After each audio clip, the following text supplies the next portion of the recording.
Hey everybody, I'm Curtis. And I'm Hannah. And this is Love at First Fright.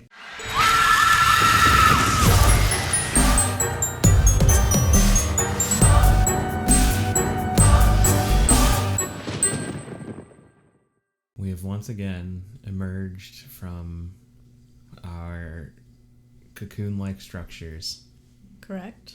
To venture out into the world. Scary. And go to the movies. Lukewarm about it. It was, I just don't we like were there. I don't like leaving the house. I don't care for the theater that's by us. I think it's fine.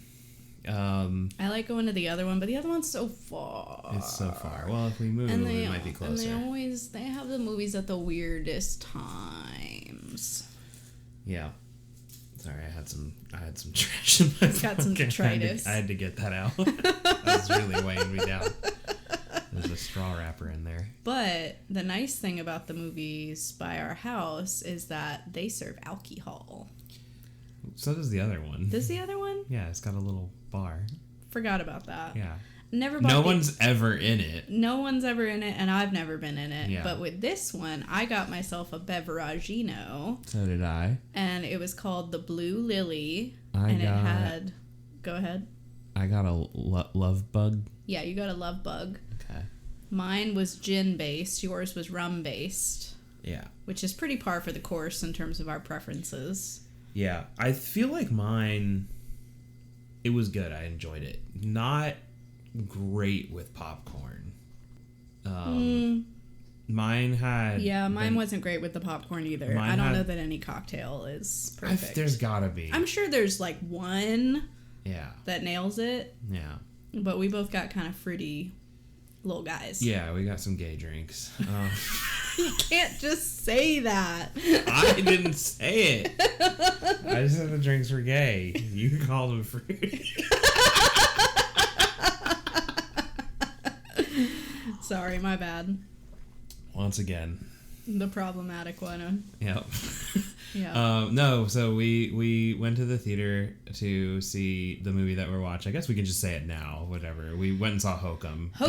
If you're listening to this episode, you know what it's about because we always name it the movie that we watch. It's not like a surprise. Anyway, we watched Hokum. Yeah. New release just came out yesterday at time of recording. Yeah, so we're fresh. We're fresh into this one. We went and saw it. We both got a drink at the bar. I wanted to get an espresso martini. Yeah. And then they were like, we don't have... I don't even know what he said He said they didn't have the cold brew. Oh, I see.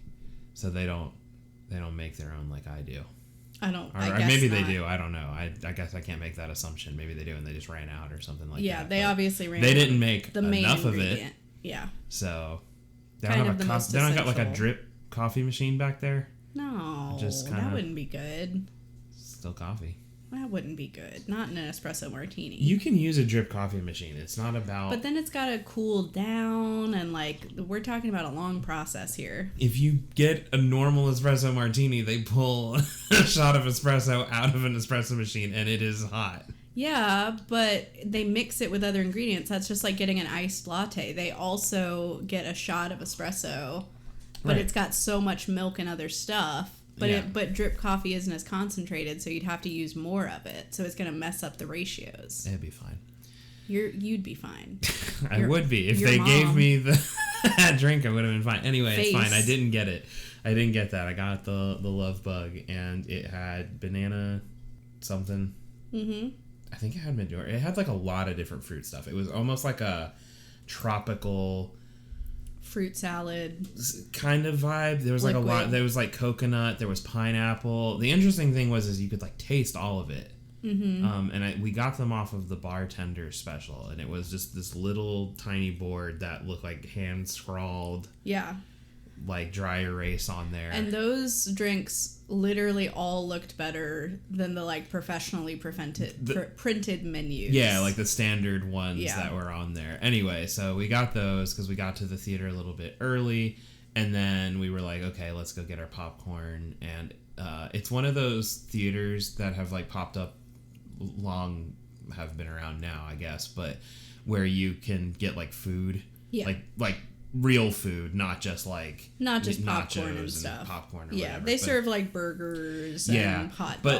But this one's different. Tendies. Yeah, this one's different because it, like the ones I have been to, you can order at your seat in the theater, but you don't do that at this one. You order it at the same place you either pick up your tickets or buy the tickets from, and then you can take it to the theater because they think they have, at least in the one we were in, they had the little tables at the thing or whatever, and you could eat it there. But I'm just like, this is the same theater we went to when we saw Nosferatu, right? Yeah. Maybe. I don't remember what movie we saw there. I'm pretty sure it was Nosferatu. And because we were excited to go see it. And then we were like, oh, they got food there. We'll get food. And it was like, okay. Yeah. It's something to write home about. I've been to better, like they have these theaters that like specialize in like dinner and a movie. Yeah, yeah. Which to me is like a great concept because that's always been like a pretty traditional or like standard kind of like date night thing. Let's get dinner, get a movie. There's like two ways to go about that though, right? You can either get how like I've kind of done it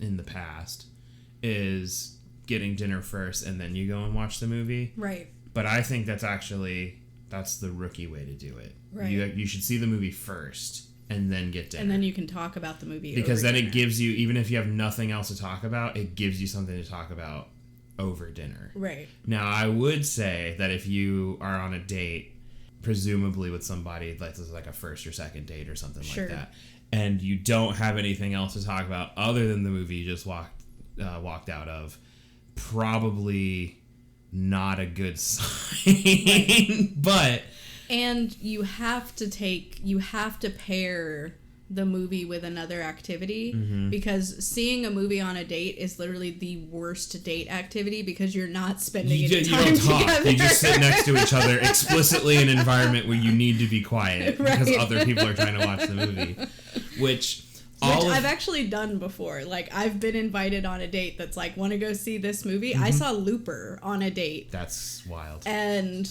that was all we did, was we went to the movie. Like, we met there, watched the movie, talked for a little while in the parking lot, and then we were like, all right, bye. When I was but a wee lad, my teenage years, we would go to the mall to go see a movie. Sure. And then we would either meet up, usually before the movie, obviously, because you don't want to walk in the movie, it's halfway going, but like enough in advance that you could like walk around the mall. We none of us had money, so we were just walking. You just walk around the mall. We were walking around the mall. We would do like a lap or two around the mall because it was there's always 2 floors, so you would do a lap around each floor, ultimately going into Hot Topic and then Spencer's. Right. Because what other store am I going in? Yeah.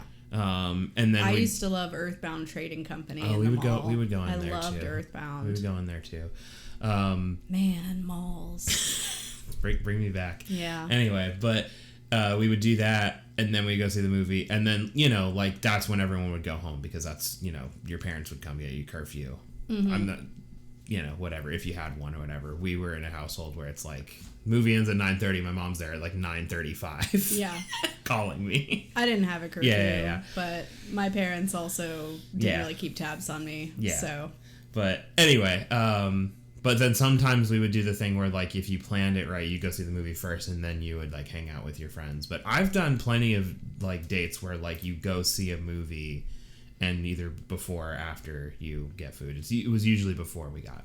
Yeah, I mean, I've done that before. I'm just talking about the one date I had where all we planned was the movie. No, that seems crazy. And it's a terrible date. Never dated that. Never went on another date with that guy. Yeah. Shout out. Pretty sure he's married with kids now. You know who you are. We're Facebook friends. Okay. But no, that kind of like all of that is to say like it brings me to, I don't know. I just like. I don't want to say like some of the luster as like some of the shines come off the apple of going to see movies in the theater, but also some of it has a little bit. The best part, unequivocally, hands down, I will hear no arguments about this, is the popcorn. Correct. Every single time. Clock it.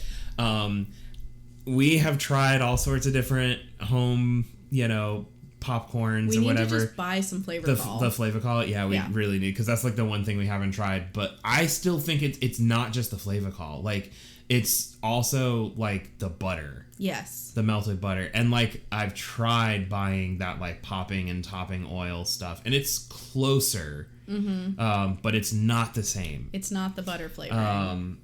Anyway, so the popcorn is the best part. Yeah. But paying like $25 for like a popcorn.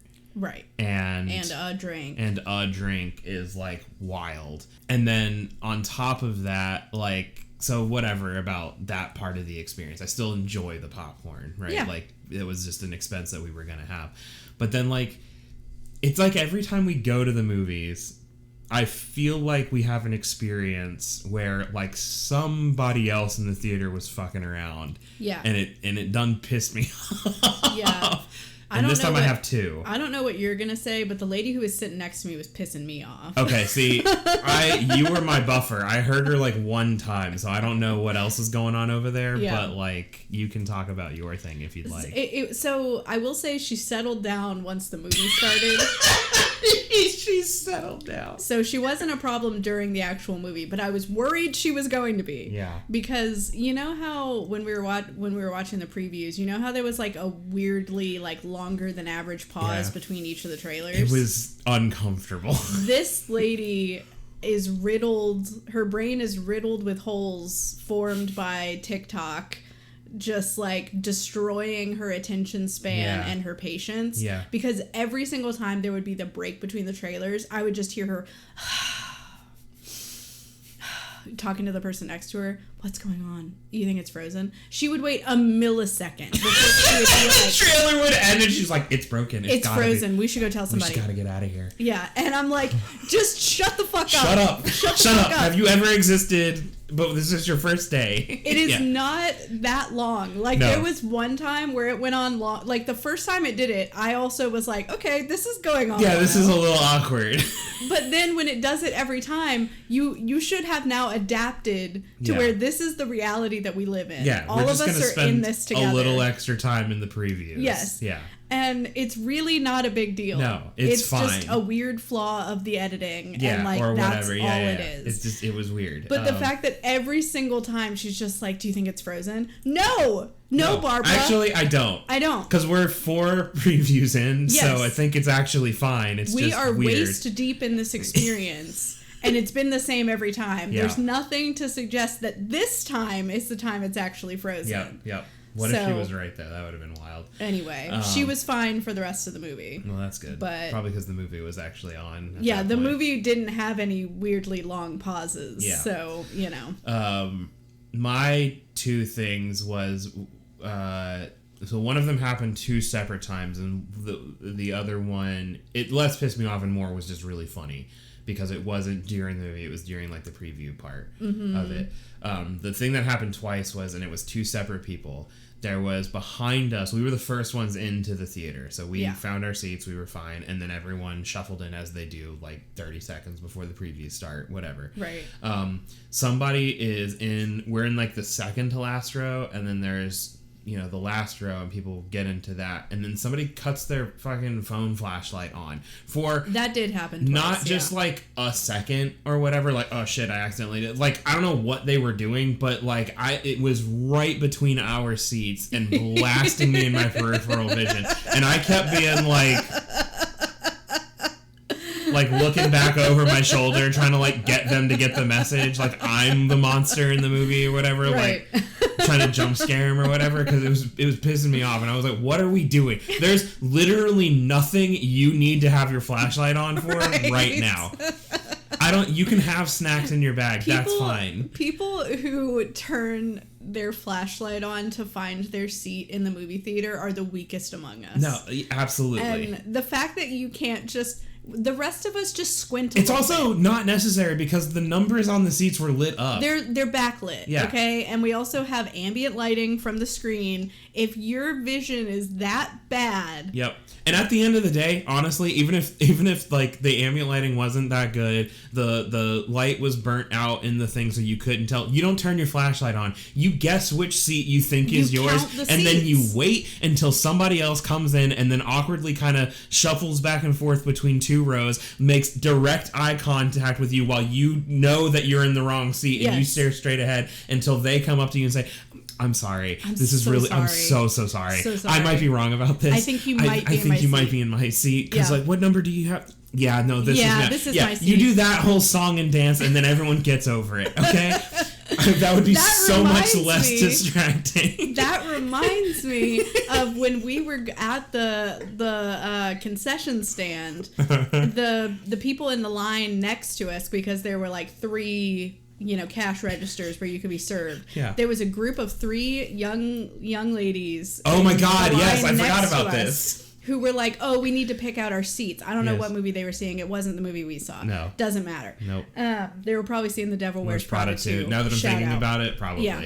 But anyway, not to like stereotype. Oh, I'm stereotyping. Fair enough. But the showing that they were going to, and also this particular theater, like none of the rooms are particularly huge. Like they don't relatively have small theaters. They don't have the huge stadium seating that a lot of them have these days. They only have like, I think it went from A to E in ours. Like it was not very many rows of seating. But anyway, the showing that they wanted to see, most of the seats were already taken, and there was just random sporadic ones. There were a group of 3. There were a couple spots where there were groups of 2, but there were no groups of 3 left. Yeah. And so I hear them strategizing. This is insane that this was their...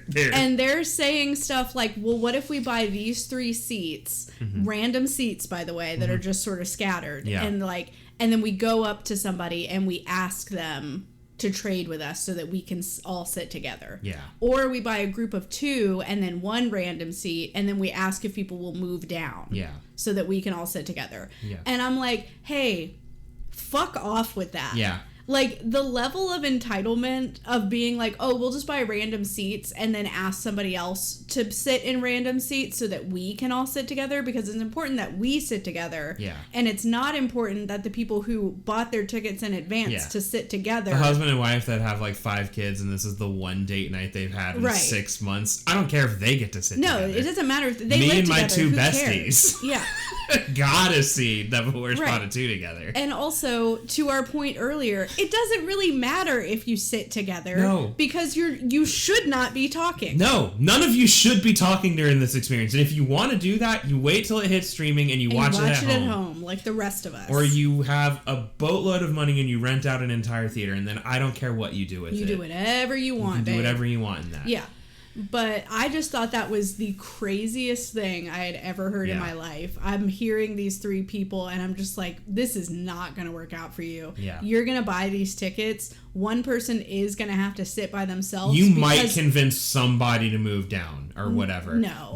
Like, I'm saying, like, if there was, like, 1 seat left over, right, at a row, you might convince, like, people to move down so you could have 2 spots next to each other. Mm-hmm. There's, like, not a shot in hell you're getting not gonna 3 coordinate people these to do. 3 It's just not going to happen. It would have to be the Goldilocks situation of there were like 2 seats or like 1 seat like in between 2 groups and then like 2 seats on the end, and you could get everyone else in the row to be like, oh well, we'll all just move down, and then you could have the 3 seats next to each other. Right. There's no way. Right. There's just no way that's happening. Or you take the 2 seats on the end, ask those groups to scooch together, and then you take it. Anyway. But it's also like, again, and I'm not trying to be like, people should never help each other out, whatever. Yeah. But like, if I picked that seat in advance, like we bought our tickets online and we picked the seats we wanted. Yes. If someone came up to me and was like, actually, would you scoot down one? I would probably do it, because 1 seat isn't necessarily going to make a huge difference to my experience. Yeah. But why should I have to? Right. Like, maybe I'm the entitled one, but I'm like, some of us planned in advance. Yeah, I like you're saying you might. I don't actually think I would. I would actually be like, no, I'm good. Because I like to have the seats closest to, like, the center. Normally, the ones in the center row, center, whatever, like, the speakers are engineered in a way that that sound is best there. So, like, is it going to dramatically, affect my movie-going experience if I move one seat over and the sound's, like, imperceptibly less good? No, sure it won't. But, like, also, I did buy the seat. So, like, maybe you and your 14 friends or whatever could have bought them earlier or whatever. It kind of reminds me of, like, this has become a thing that people talk about on planes where, like, certain people will pay the extra to select their seats, and then some people will play the game of just buying however many tickets and then getting randomly assigned, and then they're like, oh, do you mind moving so that me and my husband can sit together? And it's like, no, I literally paid extra to do what you're trying to do, which is pick my seat. Yeah.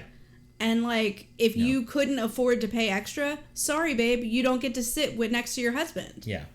It's also, like, I know there's flights that are just, like, really long, so, like, maybe on those ones it matters a little bit more, but, like, on the flights I've been on, I wouldn't care. Like, it's been, like, a couple of hours. I'll just sit by myself. I'll be okay. The longest flight I've ever taken in my life was when I was in grad school and I did a study abroad in Ghana. Yeah. That was, like, a 16-hour flight. Yeah. Total.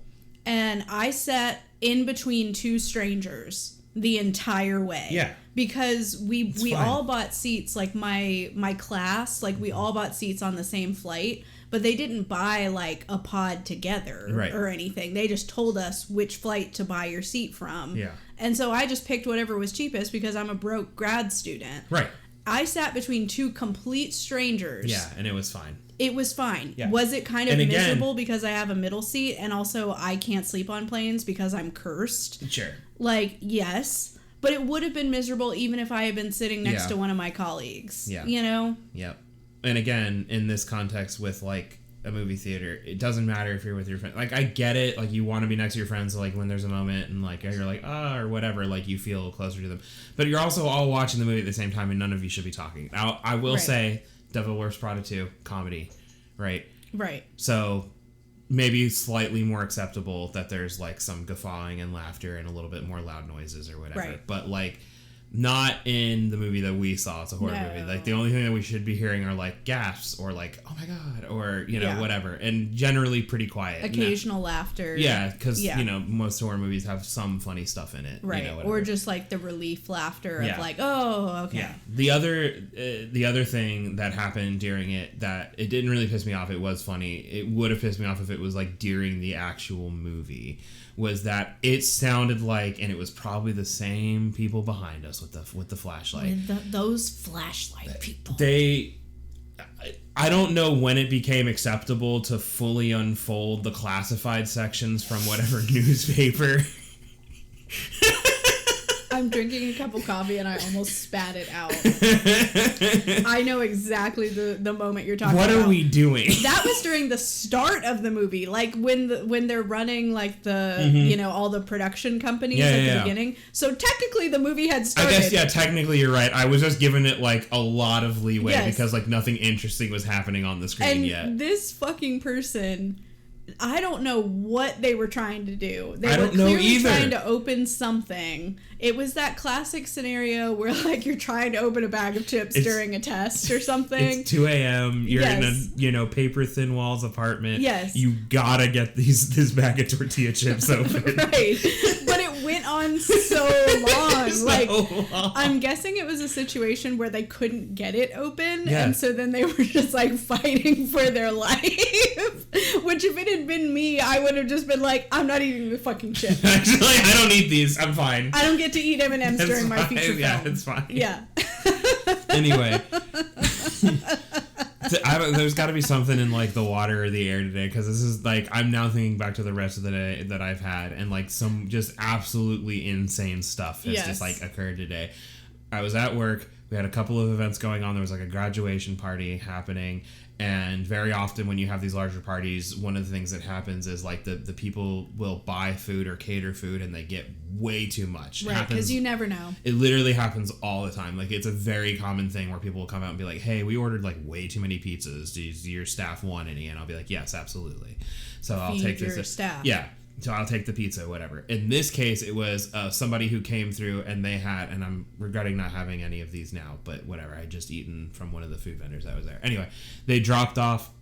He comes in and he's got a Publix tray of chicken tenders. And he's like, do you or any of your staff want some chicken tenders? And I'm talking like the party tray full of these things. So I don't know how many of these things got eaten by their party or whatever. Right. But I took a total of 12 of them on 2 plates. And I was sitting at this little bar top that we have there or whatever.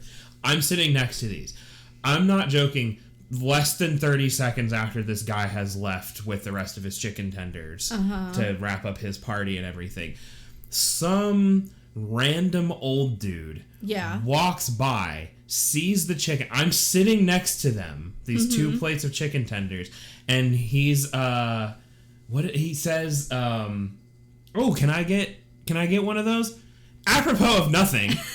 I didn't lock eyes with him. I didn't have like an awkward moment of like... Is he associated with the party? No. So he's just a patron. Just a random dude. He's like, can I get one of those? And I mean like reaching in to start going from, and I'm like, oh, and then one of my coworkers was next to me and they were like, well, technically it's for the staff. And I was like, it's not technically, it's for the staff. It is for the staff. It's explicitly for the staff. But anyway.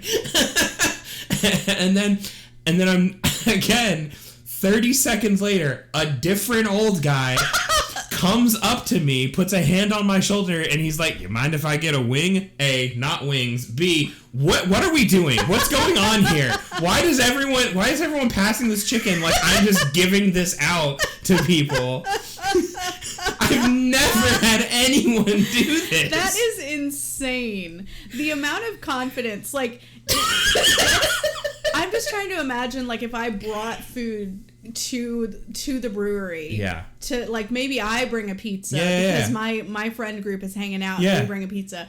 I cannot imagine someone coming up and being like, yo, can I get a slice? I'd be like, are you one of my friends? It's the I think you should leave sketch. Yes. Of the guy that looks really good. I should have got that. Give me that. Like he was like, I'm joking, and I'm just like, I'm losing my mind, and like everyone else around me is just like, yeah, what are you gonna do? And I'm like, I've not asked for random people's food.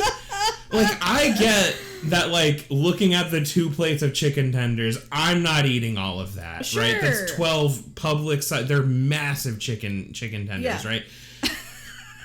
They're also not just sitting there with a sign that says, take one. Take one. Also, 2 red plates piled high with chicken tenders? You're just walking by thinking, oh, surely that's left out for everyone here. Right. It's not enough for everyone to just get one. And the fact that they ask means they don't assume that they're just sitting out for everyone. So why are they asking me? Why did I get accosted by 2 old men? If there's one thing I know about old men, they cannot resist Publix chicken. They cannot fucking resist I don't even know where they came from. I don't know. I don't think they were part of that party or anything like that. Which, even if they were, by the way, the guy who offered me the chicken to begin with had so many more tenders still on that platter. So just go out there. That was the only thing I could think of, was that if they had been associated with the party, then and they had come into the main brew house, that maybe they were like, oh, you know, like, oh, that's the chicken from the party. I actually do want another one. Right. But the fact that it's just random patrons. Yeah. But even if he's like, yeah, I do actually want another one. I'm sorry. Somebody already gave me these and I've touched all of them. You don't know That's me. What you should have said. You should have said, I'm so sorry. I actually stuck all of these down my pants. Yeah. And I scratched my ball sack with them.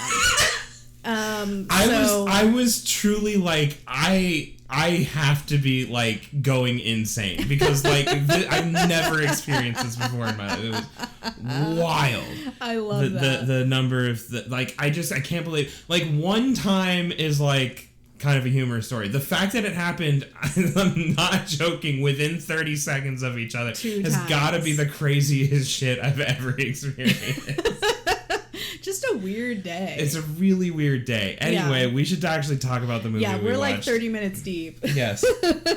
Oh my god. So we went and saw Hokum, new release. Yay! We don't do a whole lot of new releases on this show, so this is kind of fun and different. Yeah. And this is like we said, brand new release because it just came out yesterday as of time of recording. But it is a 2026 supernatural horror film written and directed by Damian McCarthy. Yep. You might know Damian McCarthy from Caveat and Oddity. I haven't seen Caveat. I have seen Oddity, and that movie scared the shit out of me. I haven't seen either, but you told me about Oddity, and it sounded spooky. It was extremely spooky, and it was also very, like, folk horror-ish. Seems this is kind of a niche that he has, and he does it pretty well. He does it very well. And another thing I like about his style, because I'm assuming that this is consistent because it was true of both Oddity and this movie, is that he kind of does this blend of, like, things that are supernatural, but then there's also, like,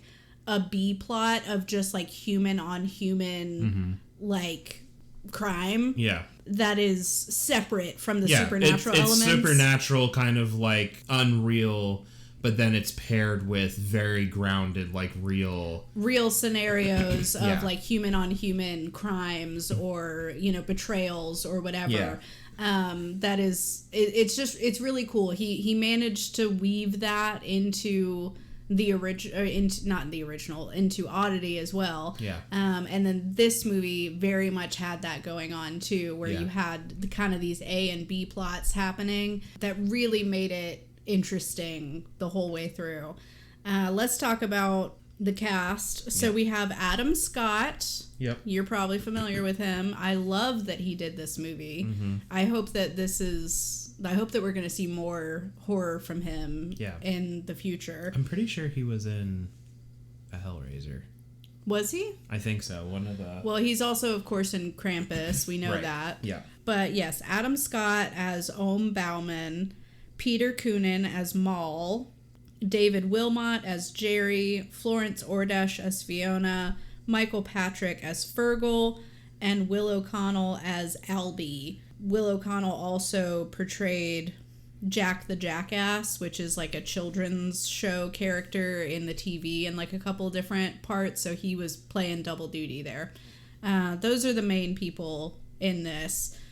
And the film follows Adam Scott, who is an author who travels to a hotel in Ireland, unaware that it may be haunted. Spooky.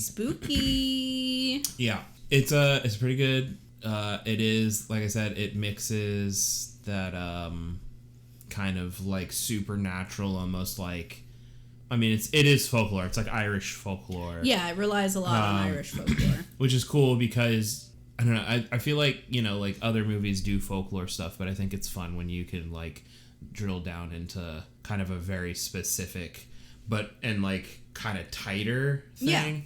And this movie does a really good job of like mixing that like folklore, supernatural stuff, but again with like a real world plot that ends up happening during the events of or unfolding over the course of this movie. I think it's also really cool because they, with the folklore thing, spoiler, I guess I'll say right now, it concerns, like, it's haunted and it is supernatural in that there's a witch character, but not like a witch who's like casting spells. She's like a very specific kind of witch that like drags people into and through hell, I guess. Right. I'm assuming this is an Irish take. Yeah, it must be witches. And it's kind of cool because they don't spend a lot of time really explaining all of that. There's like one segment towards the beginning where like a character is explaining to two small children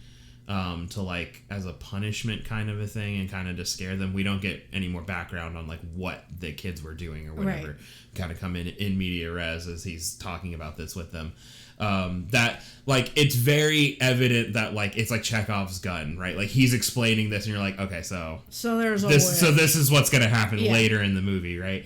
But like he explains honestly I think a little bit more than we ever actually really get to see of it. And I think that that's actually really well done because it sets up the stakes of like, oh, this is what's coming at a certain point. I don't know how far we're going to get there, but I know that it's not good. And then they never really have to get that far into it for you to be like, no, Adam Scott, I don't want this to happen to you. Don't do this. I kind of want it to happen to you a little bit because your character was definitely an asshole. Definitely like a huge asshole. A huge asshole in the beginning of this movie. Yeah. But, he comes around. Sort of. And he's still kind of... He's a little rough around the edges. Yeah. But, Adam Scott's character, so he is an author. He has this successful book series that he is trying to write the final chapter of.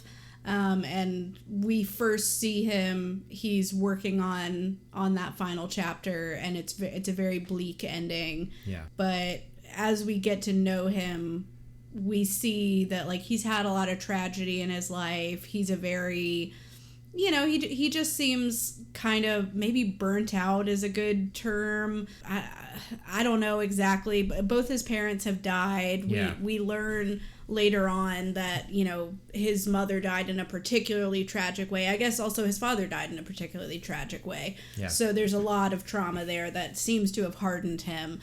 But he's very much a jerk. Like every character that he interacts with, he's just an asshole to for kind of no good reason. Yeah. There's especially one character who's a bellhop at the hotel that he stays at, who approaches him and is like, hey, I'm a big fan of your work and your characters have meant a lot to me. I've loved your books. I'm also a writer myself. I do this as, just to like keep the lights on and pay the bills. But I consider myself a writer too. And he does just like what is the most cruel thing he could possibly do, which he has a little tape recorder that he uses to jot down his ideas. And he picks it up and he goes, oh, this conversation with you has given me a character idea. And he records himself saying, an oblivious character who can't read the room, who is desperate. Vacuum. Yeah, like just nails into this guy so hard for truly no reason. Yeah. Like I get that I've never been in a situation where I am a famous person. Yeah. And I'm sure it does get tiring to be trying to rest and relax and be approached by people who, want to kind of cling on to your fame a little bit. Yeah. But there's also a way to be firm without being cruel. Yeah. Well, it's like earlier in the movie that I think he's the hotel manager. Yeah. He's talking with him. He's like, oh, I recognize your name. My son's a big fan of yours. Could I bring you his book and you sign it for him? And Adam Scott's character says no. Mm-hmm. And like, it's kind of harsh that he says it, right? And you're kind of like, you're kind of a dick. He's just asking you to sign a book. He's not even saying, can I bring my son by to meet you? Right. He's just asking you to sign a book. And like, but at the same time, I also can understand like if he's like done this a lot or like, like maybe he is kind of burnt out with it and he shouldn't necessarily be required to every time somebody asks to do this to, to just give in and capitulate to it or whatever. And so like, I can kind of see it both ways, but then in this interaction with this bellhop character, his name's Albie, he does that where he does the tape recorder thing, and then he takes a spoon that's sitting on the bar, and this is the framing of this is it's like right around Halloween. Yeah, it's supposed to be like the night before Halloween when he's first going to the hotel. Weird, we've now watched like 2 movies that are supposed to take place around Halloween, and I didn't know that for either one of them. But anyway, he takes this spoon and there's like a little, kind of jack-o'-lantern that's just sitting on the bar with a candle in it. And he puts the spoon in the jack-o'-lantern's mouth. And like, nobody says anything about this. He just kind of does it. And then they continue on their conversation. And then Adam Scott's character is Mr. Bowman, is what they call him, Bowman. He pulls the spoon out of the mouth of the jack-o'-lantern and then presses it onto Albie's hand, on the back of his hand, and burns him. And then he's like, you gotta have tougher skin than that if you're gonna make it as a writer. And I was just like, holy shit. So you just assaulted this guy. The fact they're not kicking you out is insane. Right. And I know, like, he shows his hand, it didn't burn him enough to, like, truly injure him or anything. But still, like, you just assaulted someone. I mean, yeah. So... Anyway, so yeah, he's kind of a big asshole, right at the beginning of the film, and it's funny because like they do a lot of like showing you that he's like dealing with a lot without like explicitly telling you until later in the movie. They kind of like they leave a bunch of puzzle pieces for you to be like, I wonder what the deal is here, and then they kind of like just tell you later so that you have enough to be able to understand the motivations. But like, he goes to spread the ashes of his parents, and when he's doing this ritual of spreading these ashes around this tree, he's like very caring and like careful, and it seems like loving and compassionate when he's spreading his mother's ashes. And then he goes to open his dad's ashes, and he literally just like shakes the thing and just kind of like dumps them out like uncaringly or whatever. And you're like, oh, okay, so we don't like dad for some reason. we don't care for father. And then like he's explaining later that like his mother was murdered by somebody, and you know, just and then like a dad bunch of turned into a monster and drank himself to death. Yeah, you know? and so you learn pretty quick that he had a tough childhood. You know, mom died when he was very young. Dad wasn't a good parental figure in his life. You know, and so you start getting this stuff, and you're like, oh, okay, so he's kind of messed up, which is explaining a lot of So it like helps to explain a lot of his like bad behavior, and like that he's kind of just an asshole to people or whatever. But at the same time, you're like, I don't know, Albie didn't do anything. I mean, yes, he's kind of annoying him or whatever at the bar, and Albie isn't reading the room that he just wants to be left alone. Right. Do you need to burn him? No. And again, this is what I mean by like, be firm. Yeah. And just say, I'm on vacation. Yeah. I want to drink at the bar by myself. Right. Please leave me I would alone. like to be left alone. Yeah. Like, that's all you have to say. You don't have to be a dick about it, you know? And I wouldn't blame anybody for doing this. It's funny because we were just recently talking about anybody who knows who Chappel Roan is.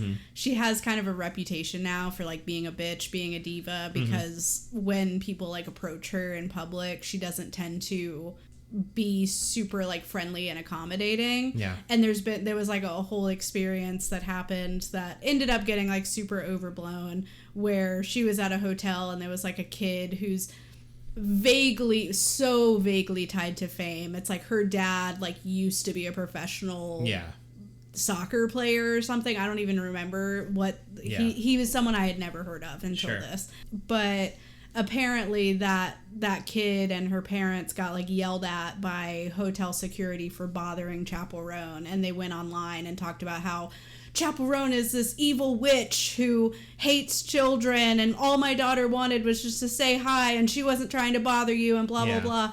And it ended up sparking a lot of conversation about like, what do famous people owe you? And I would argue that they don't really owe you much. Like, there are certain times where they're expected to be on. Like, if you are out in public as your professional persona at like an event, then I would argue like you do kind of owe people whatever your like public image is, you should align with that. But when you are off and you're in your private time, you don't really you're checking into your anything. hotel room or whatever. Maybe not then, you know, but still there's a level of human to human decency. Right. You also don't have to be like, you don't need to be cruel. You just need to be firm. Yeah, you can just be like, hey, not right now. Yeah, and also it's up to people who are trying to interact with these famous people to understand, hey, this probably happens to them a lot. Literally all the time. And maybe it would be better to just be chill about this. Yeah, you can say hi. Yeah, say hello and say like, "Oh, such a big fan of your work. Welcome to. Hope you enjoy your stay at the hotel." And then walk away. And then move away. Walk away. Yeah. You know. Anyway, but yeah, so he's a jerk, and then while he's there, he ends up.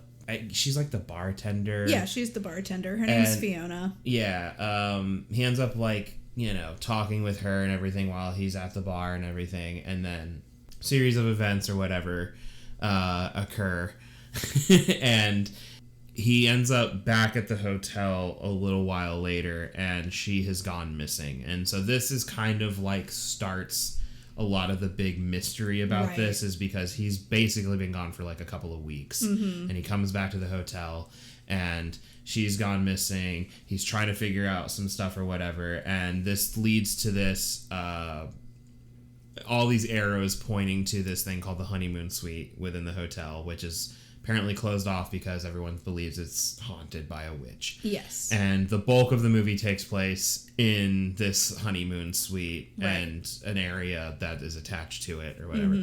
A lot of the big scares are all in there. I would argue nothing really before that is like super scary. There's like one thing right at the beginning kind of that's a little bit scary, but the bulk of like all like the jump scares and like the weird visuals and the like really big tension building stuff is all within the honeymoon suite. Yeah. And it is really well done. It's one of those cool things where, again, I think it's because they chose to do essentially like a one location shoot kind of a thing, where at like, least for the bulk of it. Yeah, it feels a lot tighter. Yeah, you feel kind of claustrophobic where you're like, God, like, especially when things start kicking up, you're like, there's just fucking nowhere for this guy to go. Yeah. One of the things, and I mean this in like a very like loving way when I say this, is it is kind of an hour of trying to watch Adam Scott solve like a fucked up escape room. Yes. Because he gets locked in there. Right. And then he's like trying to like break his way out, and like he's trying to unscrew like a screw, and he doesn't have a screwdriver, so he's like trying to use a knife, and there's this like bell that keeps going off, and he like needs to use that to like, there's like a dumbwaiter thing that's supposed to go down to the basement or whatever, and he's trying to use that to get it to press the button, and he's like synchronizing it because the button in the bottom is like not working, so he'd get stuck down there. And his tape recorder was left with Fiona back when he like had talked with her at the bar and everything, and so she had it, and he finds the tape recorder, and she's like left messages on it that are like relevant to stuff that he's about to go through. So it feels very much like when you are like in an escape room and you're like, I could use a hint, and the tape recorder pops on and is like, because like the dumbwaiter has a button at the top, but like he doesn't know this because he hasn't been in the dumbwaiter to go down to the basement or anything like that, but like the tape recorder just starts kind of expounding information, being like, the button at the bottom does not, there's no button down here. Yeah. And so then he's like, oh, fuck, what am I going to do? Right. No, I thought that was really fun. It did feel like an escape room, and I had a similar thought of like, we're basically just watching Adam Scott's character go through all these puzzles. Yeah, he's just solving puzzles. Figure out how to get out of this space. Yeah. And that would already be tense, right? Yeah. But because part of the back, like, we're intentionally trying not to get too specific, but part of the reason he really needs to get out of the room is because the hotel has closed for the season. Yes. And so there's no one to come retrieve him. Right. It's not like, oops, I got locked in, but in 3 hours when they come back from their lunch break, I'll be fine. I'll just chill until the evening dinner service. Right. Yeah. Like, he's truly stuck there. Yeah. And then, so that's already tense, but then as he is going deeper into this honeymoon suite, he's realizing, oh, maybe these stories that I had heard about the honeymoon suite and the witch that haunts this room are actually true, question mark. Yeah. And he has a lot of supernatural experiences, clearly. And he's also, like, is a trend in a lot of horror movies that I love. I'm a sucker for it. He's also dealing with his own grief and trauma. Yeah. And that is sort of manifesting in this experience as well. Like, there's a point where the TV comes on and it's kind of a jump scare moment, the static and everything. But then it reverts back to this show from his childhood, but instead of it being like a real episode that would have happened, it's the host of the show kind of explaining what happened to his mom, and getting like more and more intense and specific about it, basically as it goes like on. Talking directly to him, pretty much talking directly to him. And that was actually one moment. I rated this movie pretty high for scares, because there was a moment surrounding this TV where I literally closed my eyes because I knew there was going to be a jump scare, and I was really freaked out, and I didn't want to see the jump scare. And that's rare for me. I don't tend to close my eyes in horror movies. I'm easily startled. But I'm not easily scared, if that makes sense. Like, my startle reflex is super easy to activate. I will jump at just about anything. I get spooked if Curtis walks into a room quietly. But but it's hard to genuinely scare me. And so the fact that I felt the need to like close my eyes because I was so scared to see what the outcome of this was going to be was pretty effective. And I was like, okay, this movie is actually freaking me out a little bit. That made me realize, I think, in the last couple episodes, we actually didn't talk about our like scariest moments. We haven't done that in a while. We should talk about them. We should get back into that, because I think it's fun, and I think this movie, it might be a thing where in like some of the more recent episodes that we've like, you know, done here, that like we've just not watched movies that particularly have a big scary moment for us, but I think this movie definitely does, because I have a moment, which is spoiler if you don't want to. We're probably about to get a little bit more spoiler specific. I want to get specific, because otherwise you're not going to get the framing of this or whatever. But spoiler, if you don't want to hear it, go watch the movie and then come back to this part of the episode. Mr. Bowman, Adam Scott's character, meets a guy named Jerry in the woods, and he's got, you know, moonshine basically, and this bottle of magic milk where he's drinking goat's milk that he explains that he spikes with mushrooms that he finds in the forest. And there's this whole thing that he goes on this talking about like the goats that are out here, they climb on top of these cars and they fuck up the cars because the goats also eat the mushrooms. And when the goats are tripping out, and I guess same for the people, that like staring into your own eyes and the reflections like deepens the trip, and so that's why the goats keep getting onto the cars, is because of the reflective surfaces. Anyway, while Mr. Bowman has been locked in the honeymoon suite by the murderer of Fiona. Big spoiler. This is the B plot. This is kind of the B plot, like real world stuff going on. And he gets locked in there, and so this is why he's like trying to get out, is because he's found Fiona's body. He knows who killed her, and he desperately needs to get out of here. And this is all before a lot of the big supernatural stuff really kicks in. It's once he's really locked in that happens.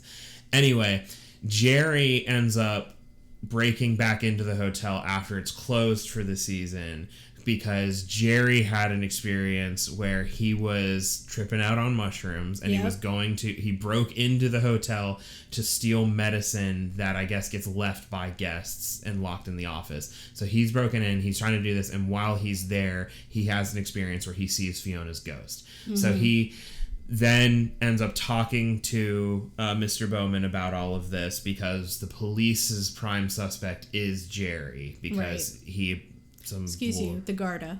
Sorry. It's in Ireland. They suspect that he killed Fiona because he was apparently the last person seen talking to her on the night that she disappeared.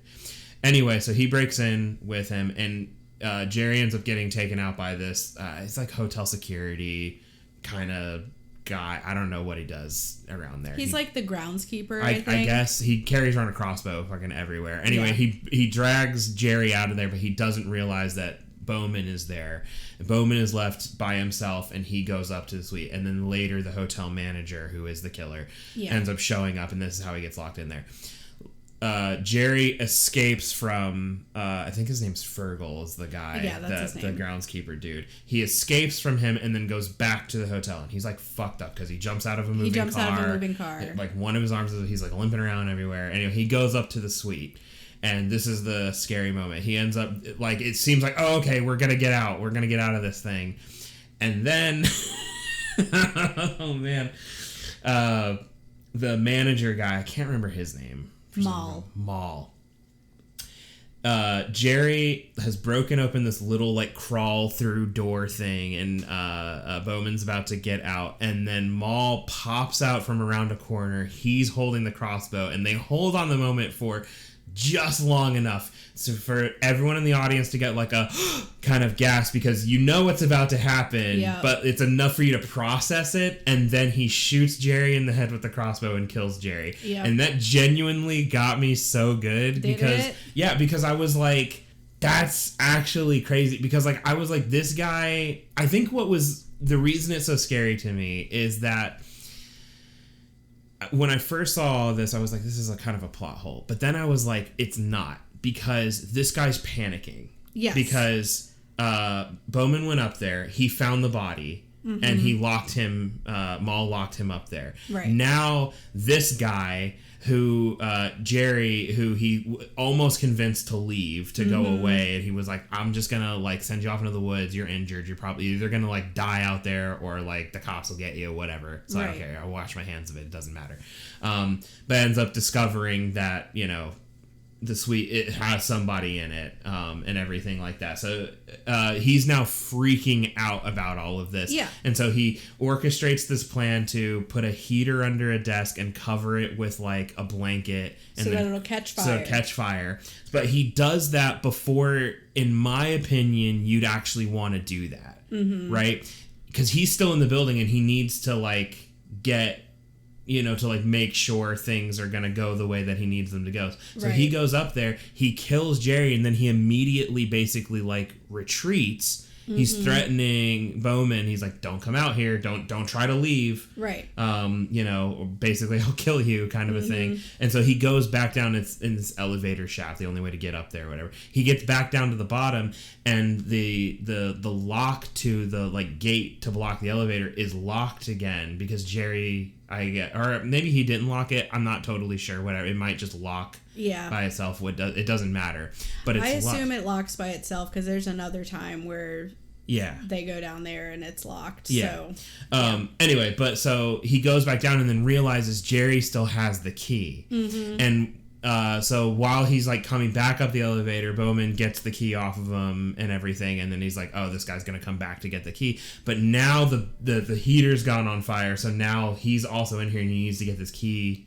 from Bowman and everything. So he can get out. And it's all done in this way of just like, oh no, he's not like a criminal mastermind. He did literally all of this because he was panicking about stuff. Right. And so he fucked up how you would actually be trying to get away with all of this. And he's more or less kind of doomed himself if he can't get this key back. Right. To the point where he ends up following Bowman down the chute to go down into the basement.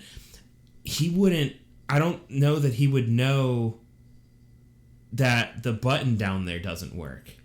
Yeah, I don't think he did know that. But then I don't think he would know or put together that Bowman rigged up the clock thing to be able to press the button on a timer. Right. So he ends up going down there to chase him down, not knowing how you would even get back up. Right. So it's like he just keeps making mistakes, and it's like I was sitting there being like, this guy's an idiot, and I was like, oh no, it's because he's literally panicking because he's about to get found out or whatever. And all of this started because he had an affair with Fiona. Yeah. And so he is just panicking. Yeah. And I think this is how many times have we watched true crime stories where people get caught because they do stupid shit like this? Exactly. Where they just make flippant last minute decisions because they're like, oh my god, if they find out that I had sex with Fiona, then I'm gonna lose my job, and I'm gonna lose, you know, my wife and my kids and all this stuff. So I've got to get rid of Fiona. Yeah. And then meanwhile, I've already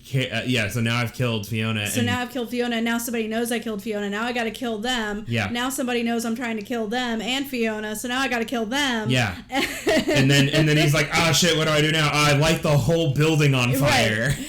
Yeah, just lock them back in there and light the whole building on fire.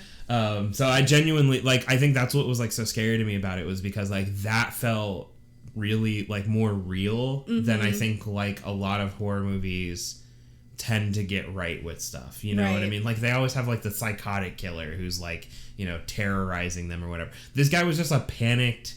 he's a coward. Yeah. Literally every time he goes to kill somebody, he does it by surprise. Yep.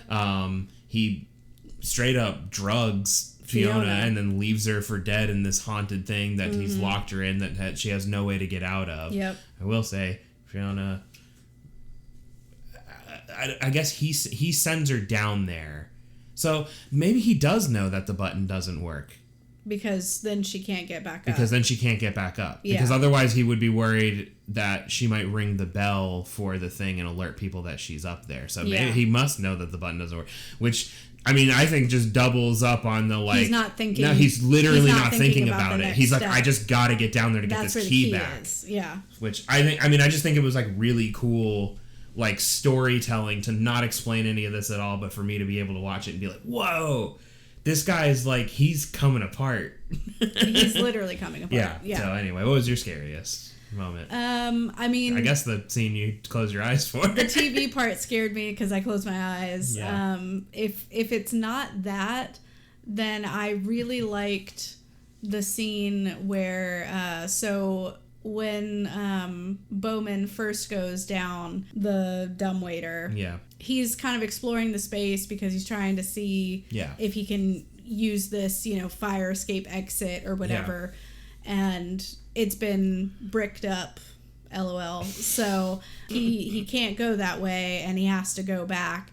And he manages to get, because he's rigged up the clock to hit the button to send him back up, at a certain time. So he manages to escape before the witch can get to him. And you kind of have this moment of relief when he gets back up to the top where you're like, this is also really good. You're like, oh shit, okay, fine. Like he made it back out. Yeah. She's down in the basement. He just won't go down in the basement anymore. And then like, he'll be cool. And when he looks back down the dumbwaiter chute, her head is like looking up at him from down at the bottom, and you're like, that's fucking terrifying. Yeah, that's just creepy. And that's a horrible image. Yeah. And but you're still like, okay, but he's safe. Yeah, but she's down there, so what can she really do? But then she starts fucking crawling up the wall like a spider, and he like slams the door to the dumbwaiter shut, and he's like, oh, fucking shit balls, and just like, but there's no lock or anything, so he has to... He's like running around the suite trying to like avoid her because she's basically chasing him at this point. Yes, it's horrifying when she gets to the top and you see that hand come around the door frame. Very, really very horror classic to have the hand on the door frame. But he, horror movie monsters and villains love doing the thing. They love to grasp, slowly reach around the door, with their little fingies, and then open it. Yeah, they know what they do. They gotta know what they're doing. It's part of the thrill of the chase. They love it. Yes, those little perverts. But that whole scene was probably the most tense for me. Yeah. I loved the shot of looking down the chute and seeing her weird kind of. I thought that was really cool, and it wasn't just that you see her head down there. It's like you see it, and then like there's lights going all the way down, like these electric lights, and then they slowly start like going out. And every time like we get the shot from like his point of view looking down, but then we'll cut to like almost her point of view looking up. But you also notice, or I noticed, that like the camera is coming up towards him very slowly, as though she is coming up as the lights are going out. And I was like, she's gonna get him. She's gonna get him. It was really good. Genuinely, I like really like this movie. It was like really fun. That is not to say that I didn't have like a couple of small little issues with it. I think I'm gonna guess it's stuff that you think is a plot hole that I don't think is a plot hole, but go on. Not necessarily. I think in what is potentially a life or death situation, where the one person, because Jerry shows back up to like get him, and there's this whole thing where Bowman figures out, I can try to ring the bell to alert him or whatever, that I'm here, and they played this very well. I genuinely liked this bit of it because like it's a thing where like we now fully know who the killer is. Jerry is injured, has like no way to overpower him or anything. So like if he wanted to get him, whatever, and Bowman starts ringing or trying to ring the bell or figure it out, but when he starts when he actually gets to the bell, Jerry's already outside, so he doesn't hear it. And then there's this tension thing where he comes back inside, and everything. He forgot the keys because he forgot the keys or whatever. And the button, the little pull thing, it's like a mechanical pull string or whatever, has like snapped at this point, and so he's trying to like fix it or like reach into the wall to be able. Bowman's trying to reach into the wall to be able to get it or whatever to alert him. And they played this in that way of like you and I as the audience are like, this is great because it will alert Jerry that somebody is up there, right? Because Jerry suspected something might be going on. But Maul has like assured him that there's nothing up there, right? Or that he checked or whatever. Anyway, but at the same time, while yes, this would alert him that whatever, it's that thing of like in horror movies, you always know as soon as the killer gets found out, they're just gonna kill the guy, because they're gonna be taken by surprise. But the killer's like, oh, game over, kill him, or whatever. So it was very much that tension building thing, which is not how it ended up playing out, which was cool. My gripe with it is that Bowman figures out Jerry is there because there is a window that he can see out of. Yeah. You're telling me that it had bars on it. You can still break the glass. You could break the glass. And start yelling out the window, Jerry, I'm up here. Right. Didn't even remotely try that. And that man tried kicking a door open, with everything he had before he had to give up and try to like do a thing. That was my only gripe is like in a life or death situation, there's furniture in there. I'm punching the window. I don't give a shit if I cut my hand open on this, because otherwise I'm just locked up here for the off season and I will die because he could just wait me out and I'll starve to death. Right, even if the fucking witch doesn't get me. Right, like again, and this was after the supernatural shit started, so like he already knows about the witch. Should be motivated to get the hell out of here. Yeah. So it was literally like my only gripe was that one little bit of like, I thought that too. You could break some glass, man. I was like, I'm not saying he could get out. I'm saying rip that cloth off, punch the window, right? And because then I kind of thought that's where it was gonna go. And then when he like broke the panel to like reach in and grab the remainder of the cable to keep ringing the bell, then I was like, okay, so that's kind of be how they kind of get around it of him not breaking the glass. But I'm also just like, break the glass, man. Just break the glass. Like if you see Jerry getting in the car and you're like, oh, this is my last chance, or what? Break the glass. Right. So anyway, that was literally like my only gripe, and it's not that big of a deal. No, it's not. They get around it pretty easily. But yeah, let's talk about ratings really quick. We can rate it. So I've got it pulled up here. Looks like Curtis gave it a 7.7. Right? Yeah, 7.7, and I gave it a 7.5. So we had a combined average of 7.6 for this movie. Yep. Which is the highest movie by far we've watched in a while. Yeah. Yeah, I think the performances were genuinely pretty good. Like, being able to go from, like, wow, Adam Scott's character is, like, an irredeemable asshole, to by the end of it being, like, he's still a jerk, but I understand why he's like that. Right. I think is, like, really cool.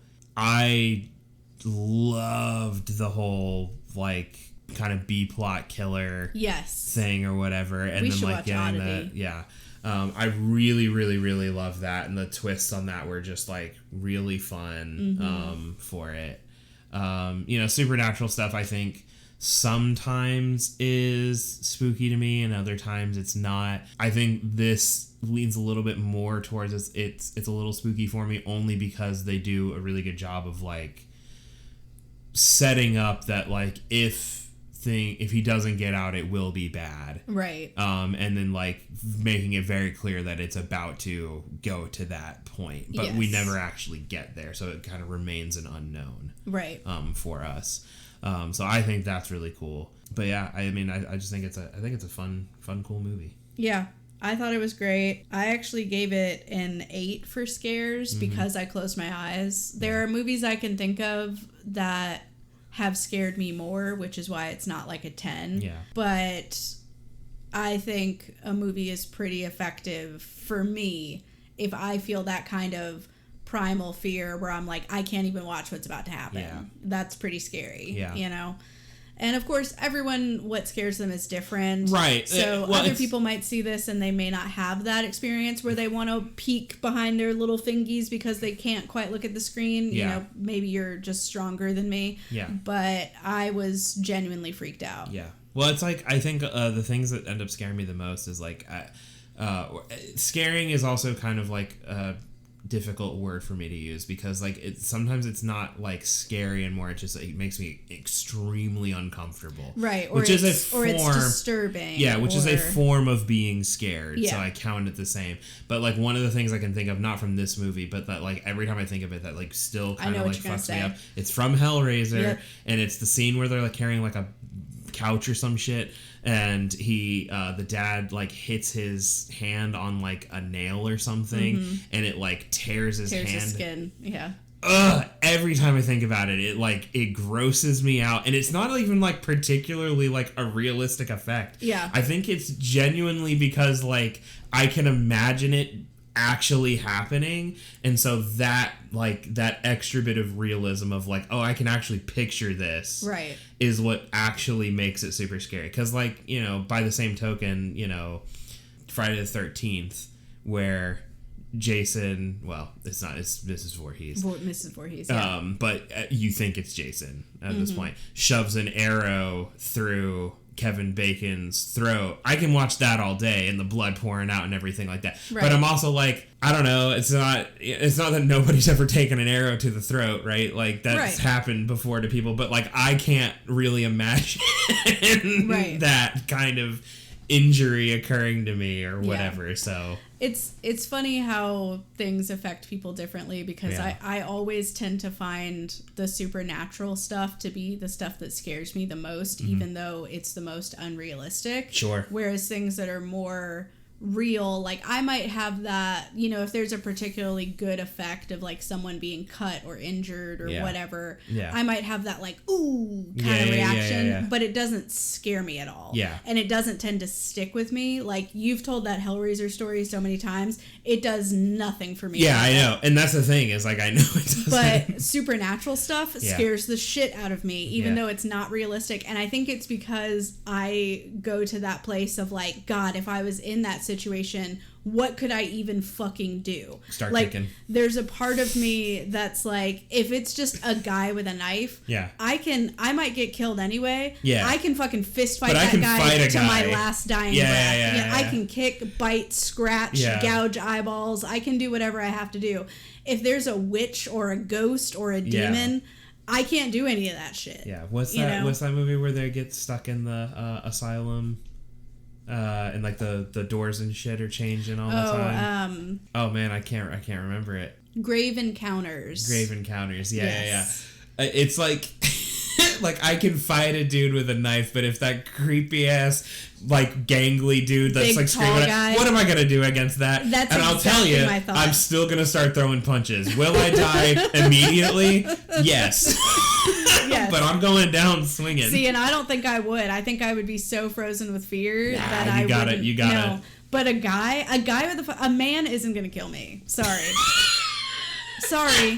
That's not how I'm going out. That's not how I'm gonna go out. Pennywise on notice. I'm taking him out. Yeah. Well, even that would freak me out because that's not just a guy. Yeah. He's also a demon of some variety. But you see, I think I could actually take out Pennywise because I don't fear him. I make him think he's weak. I know his secret. Yeah, I know his secret too because I've seen the movie. Yeah. Yeah. Yeah. But it's interesting because I think there are kind of two camps of people in general when we talk about horror and what's scary, and there are people who find realism scary, and there are people who find like the unrealistic scary, and I'm definitely in that camp. Yeah. And I don't really know why. Because, again, I completely understand why people find realism scary because it's easier to imagine yourself in that situation and to feel the sensations or to imagine what you might do or, it's like a home invasion movie. That could happen to somebody, right? Somebody could break into your house and, like, could do those things. But realism isn't as effective for me as something that is kind of this like ethereal, like I don't know how to handle this. I don't have a plan for what I would do, and I find all those unknowns to be really scary. Yeah. And I think that's fair. I think there are some movies that are like really effective at like utilizing the fact that it is this like unknown to be like that is what's scary about it. And I do genuinely like when that happens. I also think that there's a fair number of movies that like I think it happens a lot with found footage and ghost movies in particular, or like demon stuff, where like the kind of explanation gets chalked up to it's a demon, it's ghosts, they can just do that, it's a ghost, or whatever. Can just do that. And like you're just kind of expected to be like, yeah, okay, I guess it can do that, but then you're just like, why didn't it do that before? You know, and like normally in ghost movies, it's the reveal or the twist is like, oh, it's because it's not just a ghost, it's a demon, and they love doing this to people. Right. And like, I get that that's established like history of like demons and everything, so like I get it, but it also kind of feels like a crutch of just like the demons want to fuck with people, and so that's why it's scary, and like it's doing all of this or whatever. But not to say that I don't enjoy those movies. I do genuinely watch them. You know, like, there's a lot of stinkers out there. Yeah, I've watched plenty of supernatural movie that doesn't scare me at all because they're poorly done. Yeah. But the stuff like well done supernatural horror is what scares me the most. Yes. No, I love it. I will say one of the genres of horror that really doesn't get me very much is like sci-fi horror a lot. No. A lot of times I watch it and it doesn't really do anything for me. Like aliens and stuff. Like I like the alien movies. They're fun. Literally not scary to me even a little bit. Yeah. You know? Ooh, you're going to take me away from Earth? Fucking sign me up. Well, I'm talking about like even the xenomorphs and everything, you know? Like I actually find... Yeah, because it's basically a creature feature, and I don't find creature features And creature features just aren't really that scary to me either. Like I don't know, werewolf, whatever. I don't care. Yeah. Vampire, whatever. Oh, big bear? Shoot that thing. Yeah, just kill it. Problem solved. Yeah. I actually find the scarier parts of the alien movies, the like corporation like owning, like I think that's actually more existentially terrifying than anything the xenomorph does to anybody in those movies. Yep. Anyway, all that to say, go see Hokum. Yeah, it's in theaters now. It's pretty good. I think generally people will like it. Yeah, it seems to be getting decent so far reviews it has seemed well reviewed. Yeah, so let's go watch Oddity now. Yeah, we can watch Oddity. That'd be cool. Yeah, there was a scene in Oddity that made me close my eyes too. Yeah. Nice. So Damian McCarthy, 2 for 2 on that. He knows how to do it. Yeah. Or maybe we should watch Caveat since neither of us have seen that. We can watch both. Yeah, we got time. Plenty of time. Not really. Not right now, but we got time in life. Anyway, I think that's it. So if you have any suggestions, or if you go see Hokum and you want to tell us what your scariest part was, you can find us on social media. We are at First Fright Pod on Instagram and X. You can also send us an email. It's firstfrightpod@gmail.com. And we have a Facebook page, Love at First Fright, just the name of the podcast. Feel free to reach out to us there. We would love to hear from you. And be sure to keep your suggestions coming. We're slowly working our way through all of the suggestions, and we'll get to them eventually, probably, unless your suggestion is bad. And even if it's bad. And if it's bad, Curtis will make me watch it. Yeah, probably. Yeah. But yeah, I think that's really it for this one. It's a good movie. You should go watch it. I think it's a fun time. Yeah. But that's really it. Spoilers over. You can tune back in now. I don't know what the timestamp's gonna be, but yeah. Skip over the bulk of this episode. Right. And then right here at the end. Anyway, as always, scare well, and see you next time. Goodbye. Dude, the luck of the Irish or whatever. Goodbye. Goodbye. No real luck in this one. I mean, maybe a little. Right? You gotta have to be a little lucky to get out of that. Yeah. And they're always stealing me Lucky Charms. Always stealing me. Actually, they're not stealing his Lucky Charms in the movie. He like explicitly keeps finding random objects to like help him get out of stuff. He keeps that shit on him. Yeah, he's actually pretty lucky.